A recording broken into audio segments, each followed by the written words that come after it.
बिस्मिल्लाहिर्रहमानिर्रहीम। अस्सलाम वालेकुम। मेरा नाम समीउर रहमान है। नीपोश आईजीसी का आप रूट ट्यूटर और असिस्टर हूँ। ये जो वीडियो मैं रिकॉर्ड कर रहा हूँ ये रिस्क असेसमेंट के बारे में है कि रिस्क असेसमेंट का जो ऑब्जेक्टिव है वो क्या होता है, रिस्क असेसमेंट के टाइप कितने हैं और रिस्क असेसमेंट के जो की स्टेजेस हैं वो क्या है। ऑब्जेक्टिव ऑफ रिस्क असेसमेंट ये है कि वर्क प्लेस के अंदर जब हम कोई भी एक्टिविटी करते हैं और वो विदाउट रिस्क असेसमेंट हो तो उसके अंदर जो रिस्क लेवल है, एक्सीडेंट के चांसेस है वो ज़्यादा हो जाते हैं या ज़्यादा होते हैं। उससे बचाने के लिए हम उससे पहले उस एक्टिविटी का रिस्क असेसमेंट करते हैं ताकि हम अपने वर्कर को, अपने आप को या कंपनी के अंदर जो लॉस हो सकता है, इकोनॉमिकल या फाइनेंशियल लॉस हो सकता है या जो लीगल लॉज की वजह से हमारे ऊपर इम्प्लिकेशन आते हैं, कंपनी को उस नुकसान से बचा सकें हम। तो बेसिक जो ऑब्जेक्टिव जो रिस्क असेसमेंट का है वो तो यही है कि एक्सीडेंट्स के जो चांसेस है उसको मिनिमाइज़ किया जा सके ताकि जो लॉस हो, जो डायरेक्ट हैं या इनडायरेक्ट कॉस्ट है, उससे हम अपने आप को बचा सकें।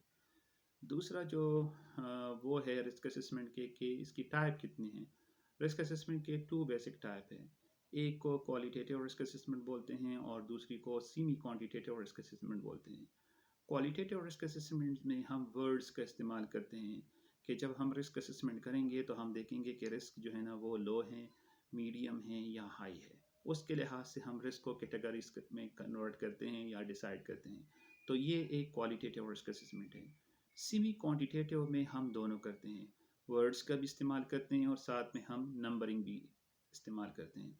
नंबरिंग के लिए हम डिफरेंट काइंड ऑफ मेट्रिक इस्तेमाल करते हैं जिसमें 3x3 भी है, 5x5 भी है, 10x10 भी है। बेसिकली रिस्क, जैसे कि हमने इससे पहले वीडियो में देखा, हमने अंडरस्टैंड किया कि what is risk. Risk is the combination of two component, likelihood and severity. जब हम दोनों को मल्टीप्लाइड करते हैं तो वो इक्वल आता है रिस्क के।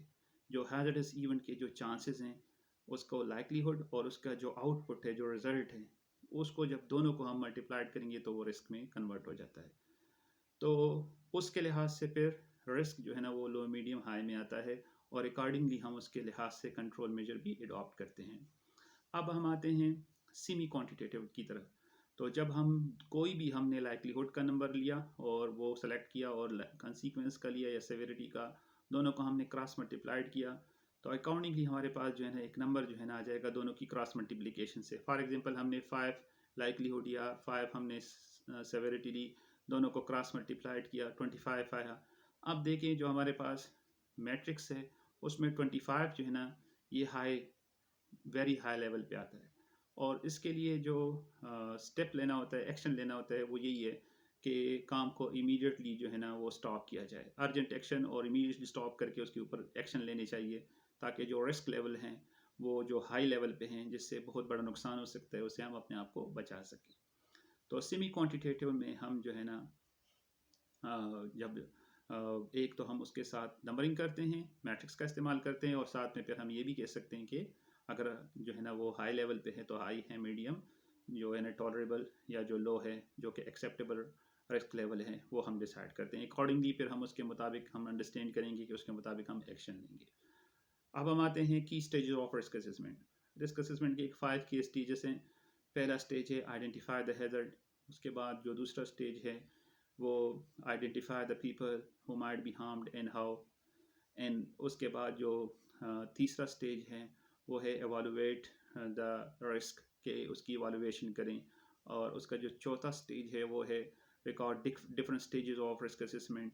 और इसके बाद जो पांचवा है रिव्यू ऑफ रिस्क असेसमेंट। सबसे पहले हम जो है ना वो आइडेंटिफाई द हैजर्ड को अंडरस्टैंड करते हैं। हैजर्ड हमारे साथ वर्क प्लेस में दो किस्म के हो सकते हैं। एक फ़िज़िकल हैजर्ड हैं जिसको हमारी फ़िज़िकली हमारी बॉडी को नुकसान हो सकता है, जिसमें मुख्तलिफ़ किस्म के जो है ना मशीन्स है, प्रोसेसेस हैं, ठीक है। डिफरेंट काइंड ऑफ हैजर्ड जो है ना वो फ़िज़िकल हैजर्ड, वहाँ पे केमिकल्स हैं, इलेक्ट्रिसिटीज़ हैं, ठीक है। मतलब मुख्तलिफ़ किस्म के हैजर्ड जो है ना वर्क प्लेस के अंदर जो है ना वो मौजूद होते हैं। तो जो फ़िज़िकली हमें नुकसान पहुँचाते हैं वो फ़िज़िकल हैजर्ड है। दूसरा उसका जो कंपोनेंट है वो है हेल्थ हैजर्ड का, जिससे हम ऑक्यूपेशनल डिजीज़ का शिकार हो सकते हैं या इल हेल्थ हो सकती हैं। For example carpal tunnel syndrome है या टेनोसिनेविट्स है, या हमारे साथ जो है ना वो HAVS है, हैंड आर्म वाइब्रेशन सिंड्रोम है, एस्बेस्टोसिस हमें हो सकती है, लंग डिजीज़ हो सकती है। ये तमाम जो और स्पेशली जो इल हेल्थ में है वो ज़्यादातर जो हम कंसिडर करते हैं आजकल की इन्वायरमेंट में, वो हमारे साथ जो है ना वो जो मेंटल इलनेस है जिसमें स्ट्रेस है, एंजाइटी है, डिप्रेशन है। इंशाल्लाह इस पे हम एक डिटेल वीडियो जो है ना वो रिकॉर्ड करेंगे, उसकी रीजंस को और उसके जो है ना कंट्रोल मेजर को, प्रिवेंटिव मेजर को इंशाल्लाह हम सीखेंगे। तो हमने सबसे पहले वर्क प्लेस में जाके देखना है कि वहाँ पे कौन से हैज़र्ड मौजूद हैं। फ़र्ज़ करें बेड लाइटिंग है, बेड हाउस कीपिंग है, इलेक्ट्रिकल कंपोनेंट कहीं पे इधर उधर पड़े हुए हैं, ख़ासकर जो स्लिप ट्रिप के हैज़र्ड्स हैं, उसके साथ केमिकल जो है ना वो हैं, या डस्ट मौजूद है जो कि हेल्थ हैज़र्ड है, उसको हमने जो है ना वो आइडेंटिफाई करना है। और ज़्यादातर जो हमारी तवज्जो होगी वो अनकंट्रोलेबल हैज़र्ड पे होगी। अनकंट्रोलेबल हैज़र्ड का क्या मतलब है कि जिससे सिग्निफिकेंट चांसेस हो किसी भी हैज़र्डस इवेंट के या हार्म के, तो उसको हमने ज़्यादा कंसिडर करना है ताकि हम उसके ऊपर एक्शन ले लें और उसका जो हैज़र्डस इवेंट है हम उसको स्टॉप कर सकें। नेक्स्ट स्टेज ये है कि एक जगह पे आपने हैज़र्ड को रिकॉग्नाइज किया तो आपने देखना होगा कि people who might be harm, किस कौन से लोगों को उससे नुकसान हो सकता है।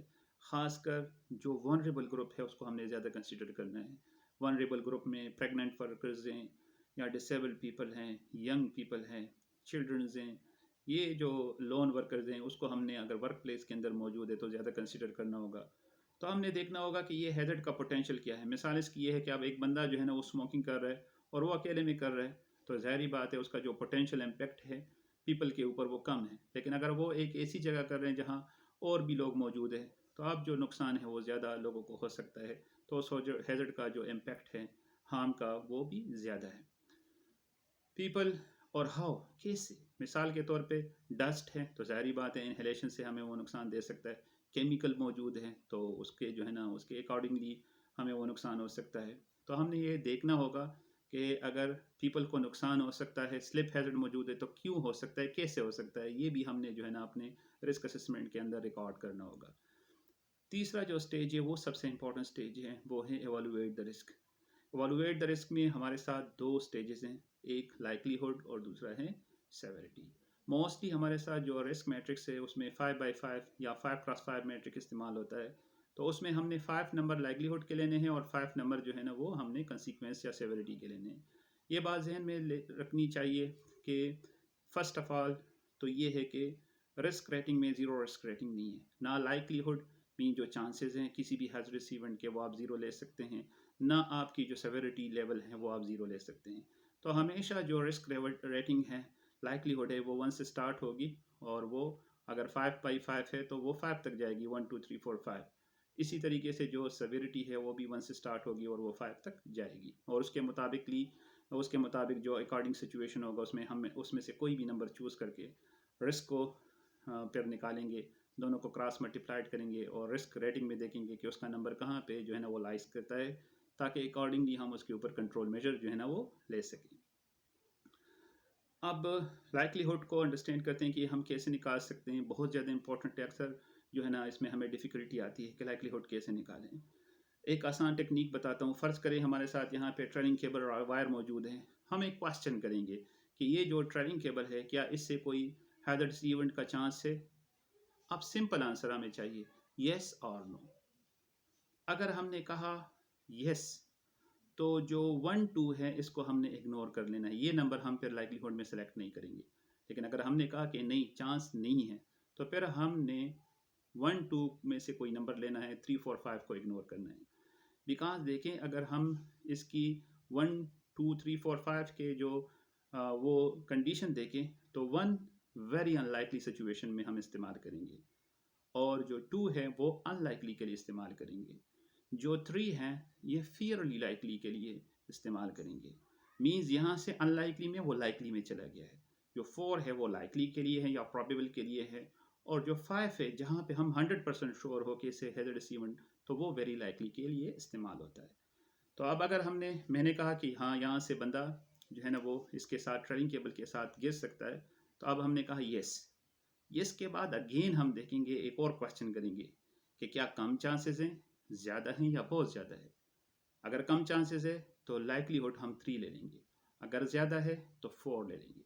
और अगर बहुत ज़्यादा कन्फर्म हमें पता है कि बंदा इसके साथ कोई भी बंदा जो है ना मूवमेंट ज़्यादा है, या वो ऐसा है कि उसे कन्फर्म है, हमें लग रहा है कि बंदा उससे गिर जाएगा उस ट्रेडिंग केबल की वजह से, जो रास्ते में तार पड़ी हुई है, कोई भी वायर है या केबल है, तो हम फिर उसके लिए कन्फर्म के ऊपर हम वेरी लाइकली में 5 को सेलेक्ट करेंगे। अब फॉर एग्जांपल हमने यहाँ से जो है ना वो 4 सेलेक्ट कर लिया है। अब हम आते हैं सीक्वेंस की तरफ, सेवेरिटी की तरफ। यहाँ पे एक बहुत इंपॉर्टेंट बात हमने जहन में रखनी है कि likelihood and severity are independent.